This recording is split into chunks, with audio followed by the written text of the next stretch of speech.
ಮಕ್ಕಳೇ, ರಂಗಣ್ಣ ಮತ್ತು ದಾಸ ಹಿಂದುಳಿದ ಒಂದು ಊರಿನಲ್ಲಿ ವಾಸ ಮಾಡುತ್ತಾ ಇದ್ದರು. ಅವರ ತಂದೆ ತಾಯಿಯರು ತುಂಬ ಕಷ್ಟಪಟ್ಟು ಜೀವನ ಮಾಡತಕ್ಕಂಥವರು. ದಿನಾಲು ಕೂಲಿ ಮಾಡಿ, ಆದರೆ ಅತ್ಯಂತ ಸುಸಂಸ್ಕೃತರಾಗಿ ಅವರು ಬದುಕುತ್ತಿದ್ದಂಥವರು. ಮಕ್ಕಳಿಗೆ ಇಬ್ಬರು ಚೆನ್ನಾಗಿ ಕಲಿಸಬೇಕು, ಅವರಿಗೆ ಶಿಕ್ಷಣ ಕೊಟ್ಟು ಅವರು ಮುಂದೆ ಬರಬೇಕು ಹೇಳತಕ್ಕಂಥ ಆಸೆಯಿಂದ ಅವರಿಗೆ ಅದೇ ಊರಿನಲ್ಲಿ ಶಿಕ್ಷಣವನ್ನು ಕೊಡಿಸಿದರು. ಹೈಸ್ಕೂಲ್ವರೆಗೆ ಹೇಗೂ ಮುಗಿಯಿತು.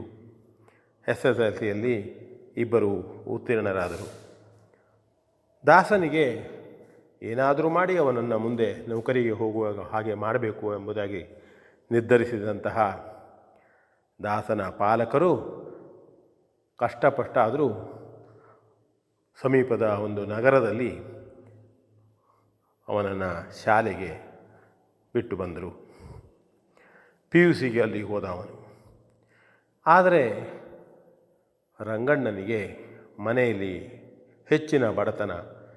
ತಂದೆ ತಾಯಿ ಹೇಳಿದರು, ಪುಟ್ಟ, ನಿನಗೆ ಉತ್ತಮವಾಗಿ ಕಲಿಸಬೇಕು ಹೇಳುವ ಆಲೋಚನೆ ನಮಗಿತ್ತು, ಆದರೆ ನಾವು ಬಡತನದಿಂದ ನಮಗೆ ಅದು ಸಾಧ್ಯವಾಗ್ತಾ ಇಲ್ಲ. ನಾವು ಕೂಲಿ ಮಾಡಿ ಗಳಿಸುವ ಆದಾಯ ಮುಂದಿನ ನಿನ್ನ ಶಿಕ್ಷಣಕ್ಕೆ ಸಾಕಾಗದು.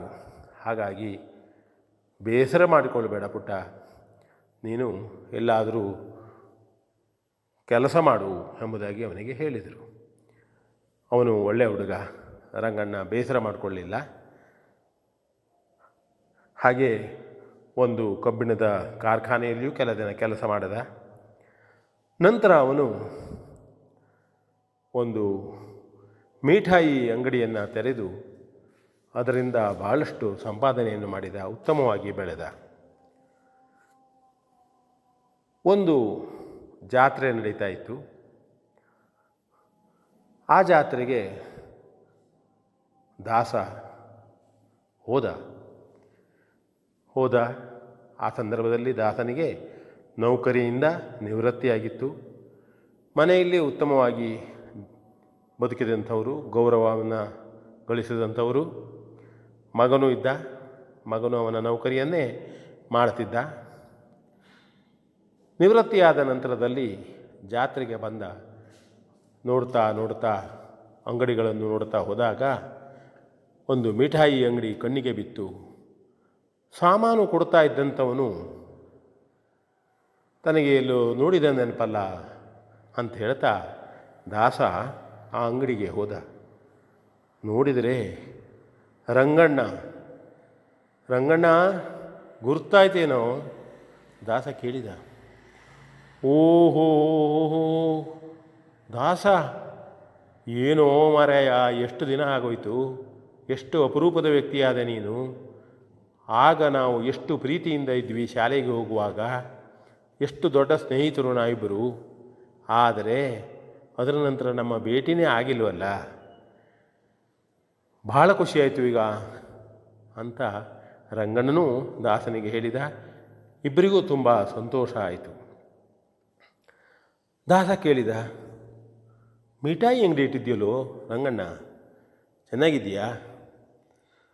ಹೌದು ದಾಸ, ಈಗ ಚೆನ್ನಾಗಿ ಬದುಕ್ತಾ ಇದ್ದೇನೆ.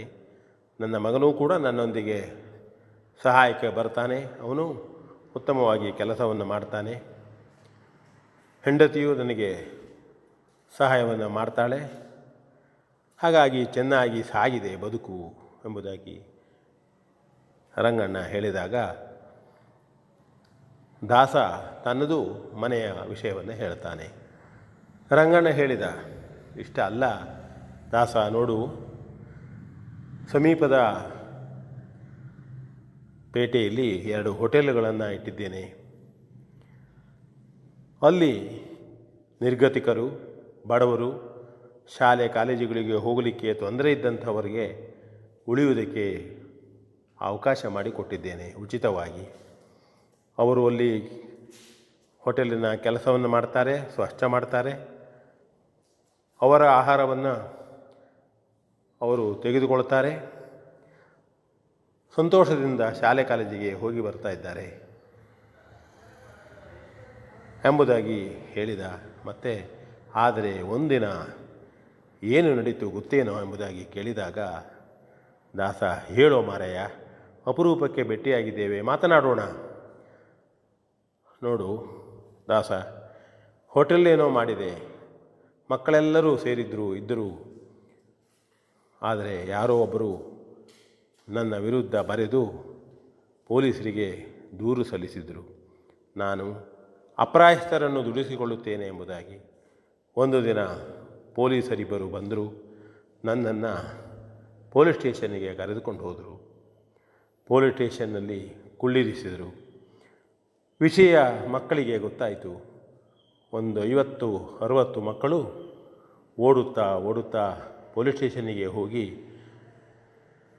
ನಮ್ಮ ದಣಿಯನ್ನು ಬಿಟ್ಟುಬಿಡಿ, ನಮ್ಮ ದೇವರವರು ಬಿಟ್ಟುಬಿಡಿ, ಅವರು ಯಾವ ತಪ್ಪನ್ನು ಮಾಡುವವರಲ್ಲ, ಸಜ್ಜನರು ಅವರು ಅಂತ ಪೊಲೀಸ್ ಸ್ಟೇಷನ್ನಿಗೆ ಹೋಗಿ ಕೂಗ್ತಾ ಇದ್ದರು.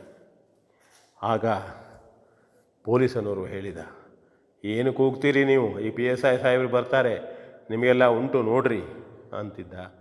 ನಾನು ಒಳಗೆ ಇದನ್ನೆಲ್ಲ ಕೇಳ್ತಾ ಏನಾಗಬಹುದು ಎಂಬ ಆತಂಕದಲ್ಲಿದ್ದೆ.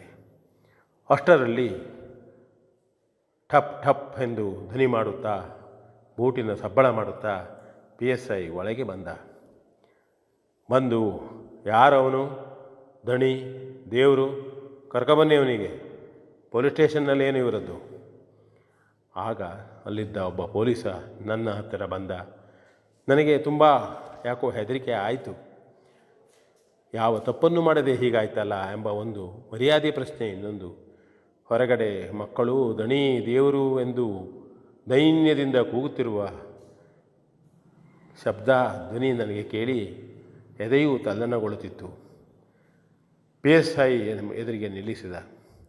PSI ಏನು ಮಾಡ್ತಾನೋ ಎಂದು ನಿರೀಕ್ಷಿಸುತ್ತಾ ಇದ್ದ ನನಗೆ ಬಂದು ನನ್ನನ್ನು ಅಪ್ಪಿಬಿಟ್ಟ.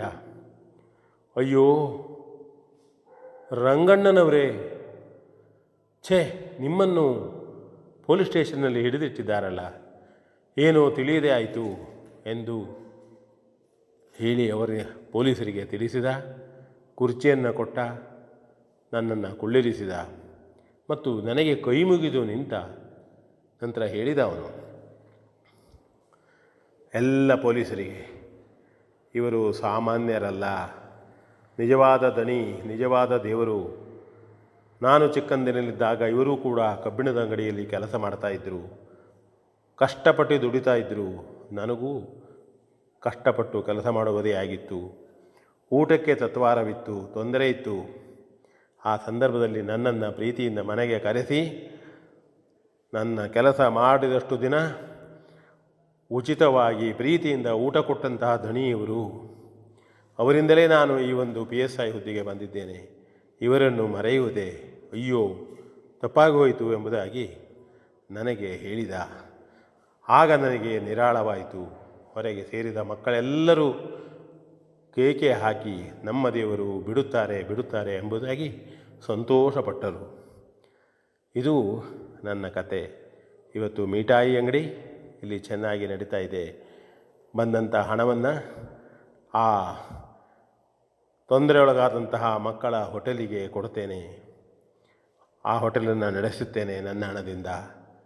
ಅನೇಕ ಮಕ್ಕಳು ಪ್ರತಿ ವರ್ಷ ಶಾಲೆಯನ್ನು ಕಲಿತು ಹೋಗ್ತಾ ಇದ್ದಾರೆ. ಇದು ನನಗೆ ತುಂಬ ಸಂತೋಷ ಎಂದು ದಾಸನಲ್ಲಿ ಹೇಳಿದಾಗ ದಾಸನು ಏಕಚಿತ್ತದಿಂದ ರಂಗಣ್ಣನನ್ನು ನೋಡುತ್ತಿದ್ದ.